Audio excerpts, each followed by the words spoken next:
And the hostility towards immigrants was what really shocked me, because this country opened its doors to my family, and it has done to millions of people over the last sort of 50, 60 years. And the anger towards immigrants really surprised me, right? But it shouldn't have, because basically there's a lot of people living in this country whose lives have been absolutely awful for about 30 years. And we've spent 30 years telling them that immigrants are to blame. Right? I was reading a paper on the IMF website, because that is how I choose to spend my free time in between bouts of politically motivated diarrhea and Gilmore Girls binges, right?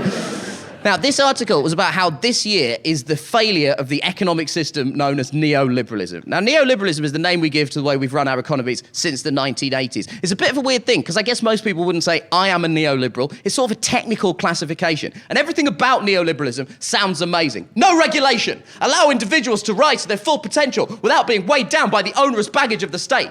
Even the name, neoliberalism, is amazing. Because liberalism, that's freedom. Who doesn't like that? And neo, Matrix. This is Matrix freedom. Where do I sign up?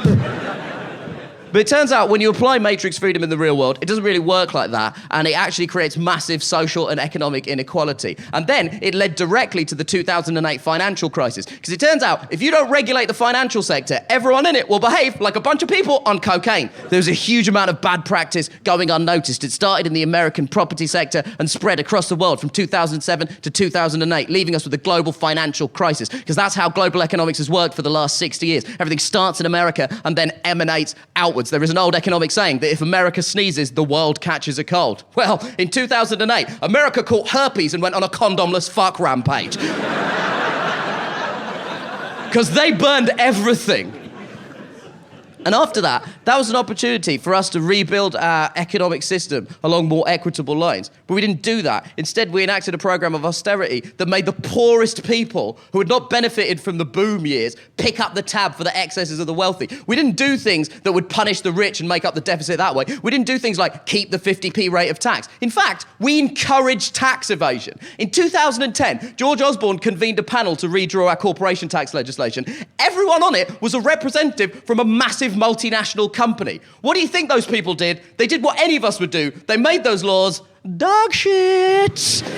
They filled them full of loopholes and then went back to work to exploit the loopholes that they had created. And what then made me so angry was earlier this year, when the Panama Papers revelations about tax evasion came out, George Osborne was on television being like, oh, how did this happen?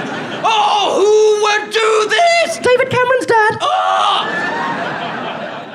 You know how it happened, George. You allowed it to happen. There's no point in allowing that to be happening and then somehow act surprised. That is like inviting a bunch of criminals to design your jails and then walking around going, what is the deal with these jelly prisons? They are as insecure as they are delicious. And when all those people who'd been abandoned by society and then forced to pick up the tab said, we are angry, the government told them, it's immigrants. Immigrants, immigrants, immigrants. The demonisation of immigrants is the fault of the last couple of governments, not just the UK Independence Party. Immigrants, immigrants, immigrants. And it's a way of turning poor people against other poor people. And the thing is about anger in politics is that it can be useful and you can get stuff done with it, but it has to be directed in the right way. You've got to be angry with the right people. And yes, I said that weird. You're probably thinking, wow, he's really drawing attention to this. It must be thematically relevant to the end of the show. No. It's just a preview in Bristol at this point. Instead of right, I said white. And that created quite the fruity atmosphere in the room. You gotta be angry with the white... Oh, Jesus.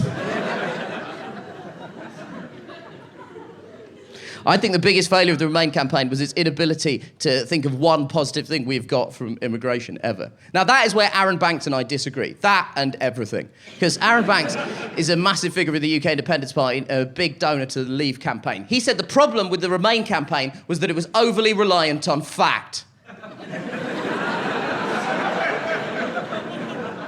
Now that is very concerning. I used to think facts were important, but it turns out I am out of date. He said, facts don't matter. It's just about making people feel a certain way. And a successful example he cited of a modern political campaign was Trump's presidential run. And journalists have now extrapolated from this that we are now living in the post-fact or post-truth era of political discourse. What the hell does that mean?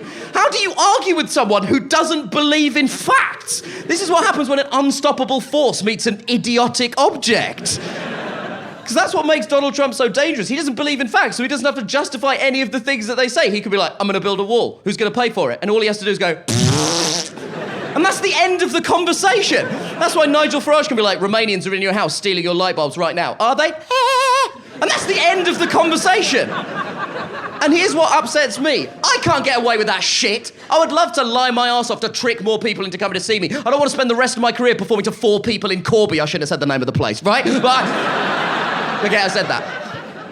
But I can't get away with that shit. I can't lie for my own personal gain. A stand-up comedian is held to a higher account than the President of the United States of America.